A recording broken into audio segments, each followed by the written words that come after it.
What's going on, everybody? I just wanted to share an experience, or my experience with the XMETAL targets ammunition, the high-tech ammunition to be specific. There's a couple of reviews out on it already. Some of them are actually really good. I'm more or less just offering a bit of a tabletop look, and I was actually able to get out to a different range, so I was able to get a little bit of shooting footage, which is kind of nice, because my club doesn't allow filming, so you got to kind of wing it. More or less, I just want to talk real quick about it. I'm not going to try and drag this video on very long. I just want to talk about my experience with the XMETAL high-tech ammunition. So going forward, I fired it in two different calibers. I was shooting it in the 40 Smith & Wesson and the 9mm Luger.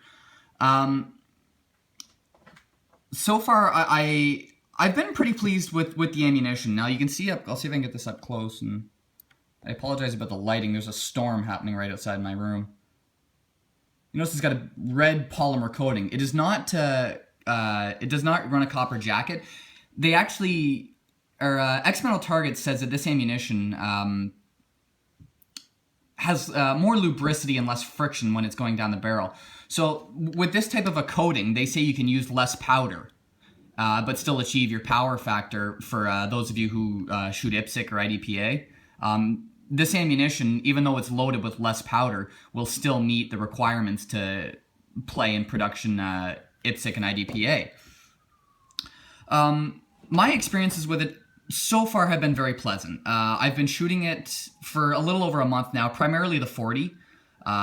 This is my fourth box of ammunition that I've been using.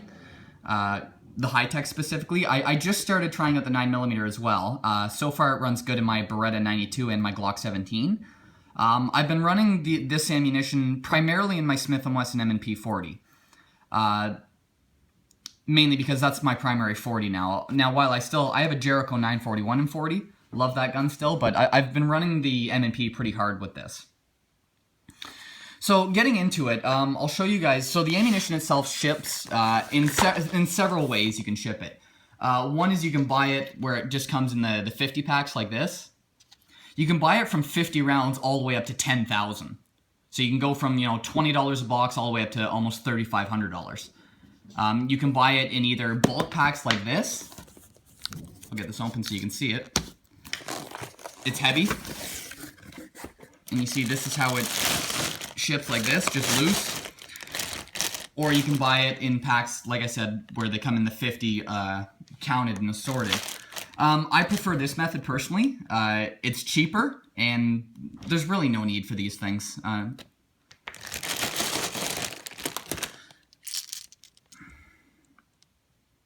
But they ship them in 50s, in packs of either 50 like this, or you can buy them in 334. So this pack right here is 334 rounds. Or you can buy it 1,000, 2,000, 5,000, 10,000. So ammunition quantity realistically is not an issue. Price-wise, for the 40 caliber, you're looking at about $120 for 334 rounds, which is not bad. Like that's actually a very competitive price when you compete against other ammunitions, like one of my favorites, which is Wolf. When you compete against this factory spec reloaded, it's very competitive. The 9mm for 334 is right around just shy of $100. I don't remember the exact. You can look it up. Lots of places are selling it right now. But it is very competitively priced compared to what I would say would be the primary competition. Now, getting into the ammunition, it shoots reliably. I'll throw in some footage here in a second.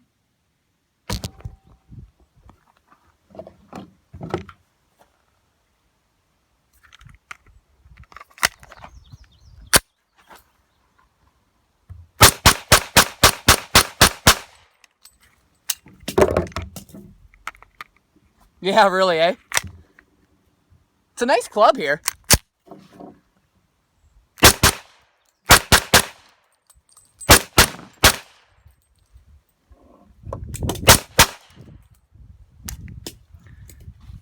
I don't know. I think it... What's that? No, it definitely kicks less, and not noticeably, but you can feel it a bit.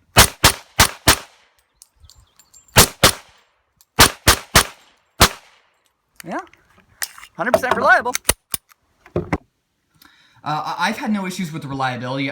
Like I said, I've fired close to 1,500 rounds now, assorted of the 9mm and the 40 of this ammunition. And so far, it's running fine. I have two major gripes with it. The first is, while this coating definitely helps, and I've noticed the guns themselves, they actually have less felt recoil. Maybe it's just me, but it does feel like the guns are kicking less, which I think the slightly less powder has something to do with it. However, it smells funny. Like, after shooting this stuff indoors for a bit, I noticed a very powerful, this is a notable smell, guys. It was a very powerful odor, and it was very unpleasant. I did not like it. It smells bad. I don't know how to describe it. It doesn't smell like burnt rubber. It doesn't smell like burnt plastic. I don't know how to describe the smell, but I don't like it. I don't like the smell of it. So if you're going to be shooting this, I would recommend shooting it outdoors. The other gripe that I have is when it came to cleaning. When I was cleaning this ammunition, or after I fired my MMP, I fired 100 rounds. Or it was 100 or 150. I've got the video footage of that. But the gun was very dirty. And that kind of surprised me, because they prided themselves in this ammunition being cleaner. They say the polymer casing helps run down the barrel and just in general fires cleaner, because again, less powder. But when I was cleaning the gun, like, it was very dirty. To the point where, like, it was more or less firing like 200-300 rounds of what I would have expected with the amount of just carbon buildup. And the thing that kind of bothered me, especially with the 40, was the lead fouling. Now, the reason I don't generally run lead ammunition, because trying to clean lead, like just straight lead bullets, clean the fouling out of the barrel is a pain in the ass. And there was a substantial amount of lead fouling in my gun after firing this ammunition. And I don't like that.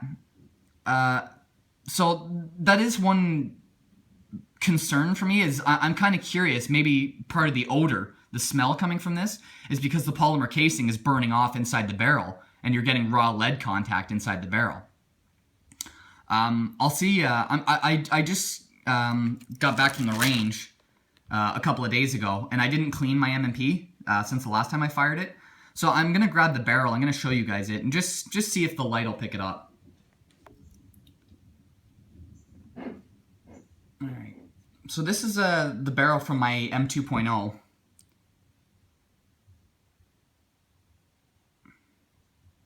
You see the feed ramp, pretty dirty. Down the barrel. Now on the end, I don't know if the light's gonna pick, I'm hoping the lighting's gonna pick this up.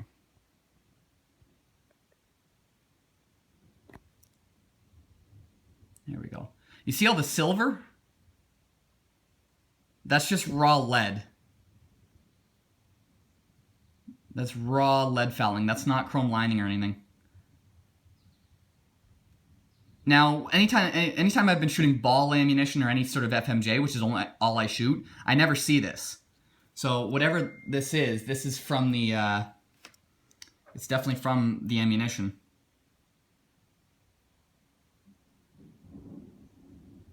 I'll tie in the, if I haven't already, I'll tie in the cleaning footage of this, but you'll hear I was pretty upset, because it was a pretty dirty ammunition. And I don't like having to clean lead out of my barrels. But overall, minus the smell and how dirty the ammunition is, I've been very happy with it. Its reliability is 100%. Its recoil is not that bad, even on the 40. And its price is very, very acceptable. So I'm going to keep running it for the time being. I'm still going to be running Wolf.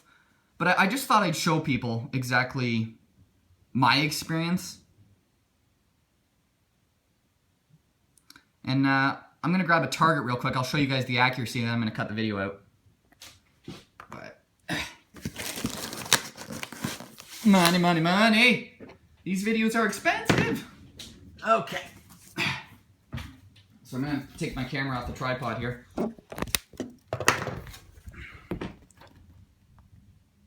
So this is again with the Smith & Wesson M&P M2.0. 10, was that 10 or 20 rounds? Yeah, 10 rounds. So it's 10 rounds at 7 meters or 21 feet, which is the minimum engagement distance for a person with a knife or a machete or anything like that. Not bad. I'm not upset about that. They're all still inside what would be considered the kill zone. These were the last two, these two shots right here. If I had to guess what happened with these two, I'd say I was probably just exhausted. It was late, I was tired, my hands were sore. Not trying to make excuses, but anyway, this is my experience with the high-tech ammunition. It's produced and manufactured right here in Canada, Quebec to be specific. Another thing I should mention before I cut the video out is it is reloaded ammunition. So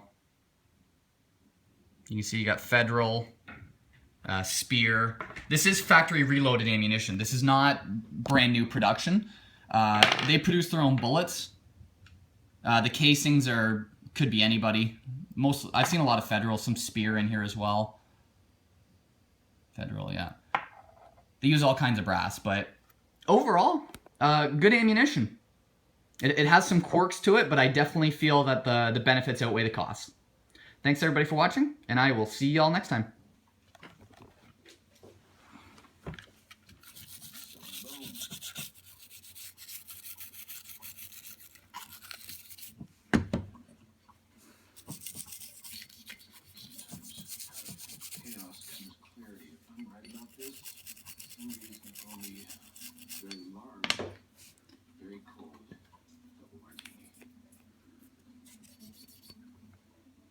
Wow. Wow.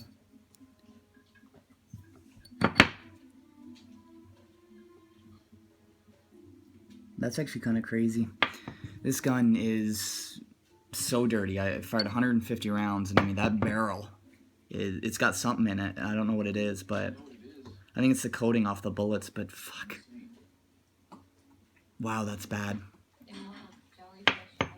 A lot of carbon buildup on the inside of the slide, the frame. I've been scrubbing this thing for about 15 minutes. I'm finally starting to get it all, but I've had to hit it with a bunch of like actual nitro solvent to break some of it up.